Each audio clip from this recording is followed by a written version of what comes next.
హైదరాబాద్ మూసీ పునర్జీవన ప్రాజెక్టుకు సంబంధించి కీలక పరిణామం చోటు చేసుకుంది. మూసీ అభివృద్ధి కోసం ప్రభుత్వం భూసేకరణను ప్రారంభించిందని మూసీ రివర్ డెవలప్మెంట్ కార్పొరేషన్ ప్రకటించింది. ఫేజ్ A1 లో భాగంగా హిమాయత్ సాగర్ నుంచి గాంధీ సరోవర్ వరకు 9.2 కిలోమీటర్లు, ఫేజ్ A2 లో భాగంగా ఉస్మాన్ సాగర్ నుంచి గాంధీ సరోవర్ వరకు 11.8 కిలోమీటర్ల మేర భూసేకరణకు నోటిఫికేషన్ ఇప్పటికే రిలీజ్ చేసింది. హైదరాబాద్ లోని గోల్కొండ మండలం, రంగారెడ్డి జిల్లా గండిపేట మండలం పరిధిలోని భూములు సేకరించబోతున్నారు.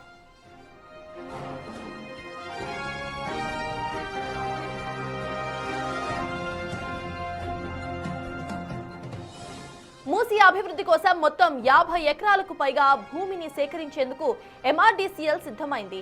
భూ యజమానులకు మార్కెట్ రేట్ ప్రకారం పరిహారం ఇవ్వాలని ప్రభుత్వం నిర్ణయించింది.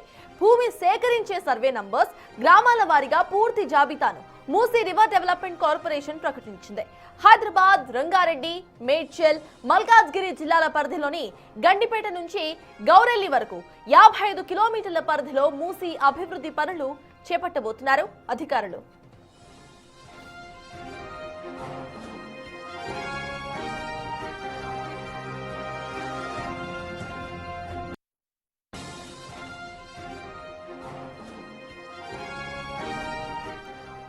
ఇదే అంశంపై పూర్తి డీటెయిల్స్ మా ప్రతినిధి వాసు అందిస్తారు. వాసు, చెప్పండి, మూసీ పునర్జీవన ప్రాజెక్ట్ కు సంబంధించి ప్రెజెంట్ ఒక కీలక ఘట్టంగా చూడొచ్చు. ఫేజ్ 1 అండ్ ఫేజ్ 2 కు సంబంధించిన డీటెయిల్స్ ఏంటి? ఫేజ్ 1 లో అసలు ఎటువంటి కనెక్టివిటీ ఉండబోతోంది? అప్డేట్స్ ఏంటి వాసు? ఇక మొత్తానికి ఇటు హైదరాబాద్ మూసీ పునర్జీవన ప్రాజెక్టుకు సంబంధించి కీలక పరిణామం చోటు చేసుకుంది. మూసీ అభివృద్ధి కోసం ప్రభుత్వం భూసేకరణను ప్రారంభించిందని మూసీ రివర్ డెవలప్మెంట్ కార్పొరేషన్ ప్రకటించింది.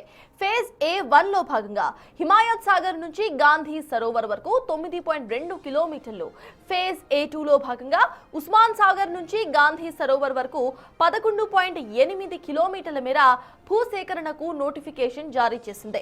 హైదరాబాద్ లోని గోల్కొండ మండలం, రంగారెడ్డి జిల్లా గండిపేట మండలం పరిధిలోని భూములు సేకరించబోతున్నారు. ఇక back to you Vasu, present phase 1 and phase 2 కు సంబంధించిన అప్డేట్స్ ఏంటి? ఫస్ట్ ఎక్కడి నుండి పనులు ప్రారంభించే అవకాశం ఉందనుకోవాలి? అప్డేట్స్ ఏంటి వాసు?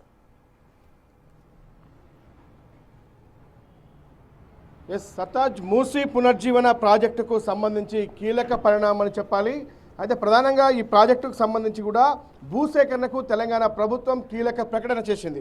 అయితే మూసీ రివర్ డెవలప్మెంట్ కార్పొరేషన్ కూడా కీలక ప్రకటన విడుదల చేసింది. ఎందుకంటే హైదరాబాదు, రంగారెడ్డి, మేడ్చల్, మల్కాజ్గిరి జిల్లాలకు సంబంధించి దాదాపు 55 కిలోమీటర్ల పరిధిలో కూడా మూసీని అభివృద్ధి చేసేందుకు తెలంగాణ ప్రభుత్వం ఒక ప్రాజెక్టును తీసుకుంది. ఆ ప్రాజెక్టుకు సంబంధించినటువంటి ఆ విషయంలో కూడా ఒక కీలకమైనటువంటి ఒక పరిణామంగా చెప్పాలి.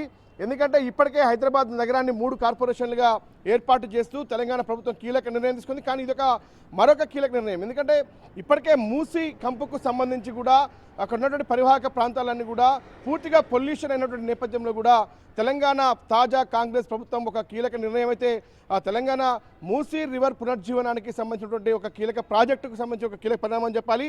అయితే ప్రధానంగా ఫేజ్ 1 సంబంధించి హిమాయత్ సాగర్ నుంచి గాంధీ సరోవర్ 9.2 కిలోమీటర్ల పరిధి, మరోపక్క ఫేజ్ 2కు సంబంధించి ఉస్మానియా సాగర్ నుంచి గాంధీ సరోవర్ అంటే బాపుఘాట్ వరకు కూడా 11.8 కిలోమీటర్లు.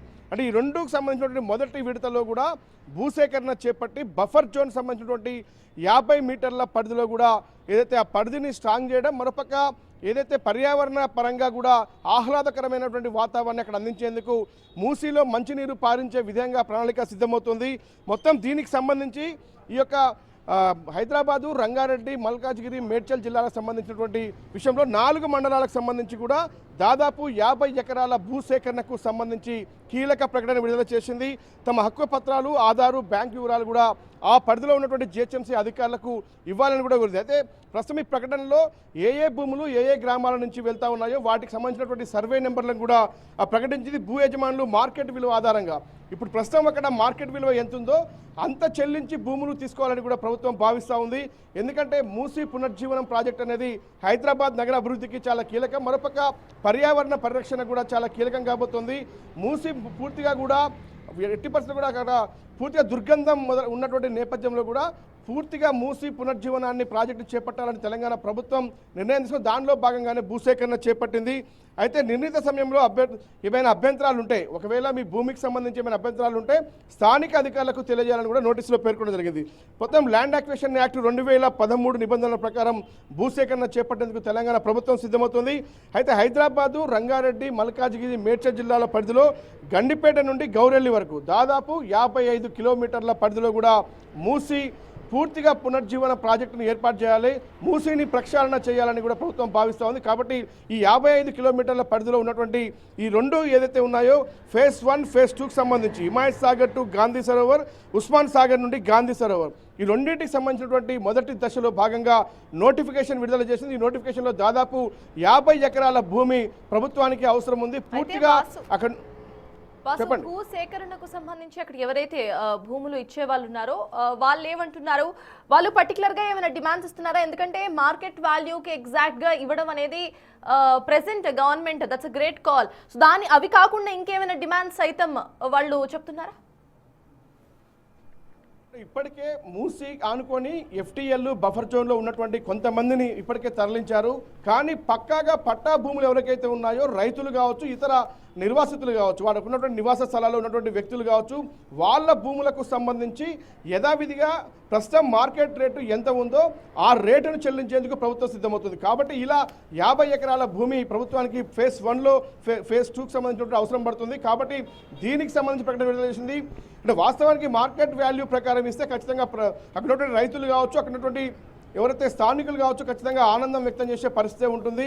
ఎందుకంటే మార్కెట్ వాల్యూ ప్రకారం ఎక్కడిచ్చినా కానీ రేపు హైదరాబాద్ సరౌండింగ్స్ పరిసర ప్రాంతాల్లో కూడా భూమి కొనుక్కోవడానికి అవకాశం ఉంటుంది. ఎందుకంటే మూసీకి సంబంధించి పరిసర ప్రాంతాల్లో కూడా ఇప్పుడున్నటువంటి వ్యక్తులు కూడా నివసించే పరిస్థితి లేదు. అక్కడ పూర్తిగా కంపు కొడుతున్న నేపథ్యం కావచ్చు, మొత్తం పూర్తిగా దుర్గంధమైన పరిస్థితి, అక్కడ పంటలు పండే పరిస్థితి లేదు, జనావాసాలు నివసించే పరిస్థితి లేదు, ఆ నీటు ఎందుకు కూడా పనికిరానటువంటి పరిస్థితి. కాబట్టి మూసీ పునర్జీవనం చేపడితే హైదరాబాద్ నగర అభివృద్ధికి ఎంతో తోడ్పాటు అందిస్తుంది.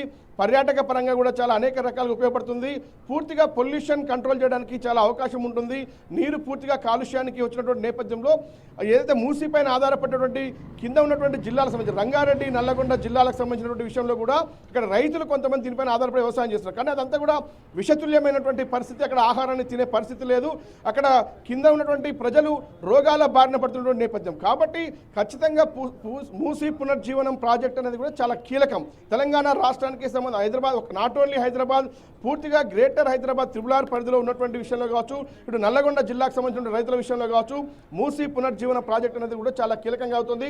మరోపక్క మూసీ పునర్జీవనానికి సంబంధించిన గోదావరి అనుసంధాన అంశం కూడా తెలంగాణ ప్రభుత్వం దగ్గర పరిశీలనలో ఉంది. కాబట్టి ఖచ్చితంగా హైదరాబాద్కు సంబంధించి కూడా ఈ ప్రాజెక్టు చాలా కీలకంగా అవుతుంది. కాబట్టి తెలంగాణ ప్రభుత్వం ఒక కీలక నిర్ణయం అని చెప్పాలి. దాదాపు 14 మండలాలు, 46 గ్రామాలకు సంబంధించిన విషయంలో కూడా దశల వారీగా 55 కిలోమీటర్ల పరిధిలో కూడా మూసీని అభివృద్ధి చేసేందుకు తెలంగాణ ప్రభుత్వం కీలక నిర్ణయం తీసుకుంది. దాంట్లో భాగంగానే మొదటి విడత దాదాపు 50 ఎకరాలు హైదరాబాద్, రంగారెడ్డి సంబంధించినటువంటి విషయంలో రాజేంద్ర నగర్, గోల్కొండ, గండిపేట మండలాల్లో ఉన్నటువంటి గ్రామాల్లో కూడా భూసేకరణకు తెలంగాణ ప్రభుత్వం కీలక ప్రకటన చేసింది. దాంట్లో భాగంగానే ఏదైతే ఎంఆర్డీసీఎల్ సంబంధించినటువంటి విషయంలో కూడా ఒక కీలక ప్రకటన విడుదల చేసింది.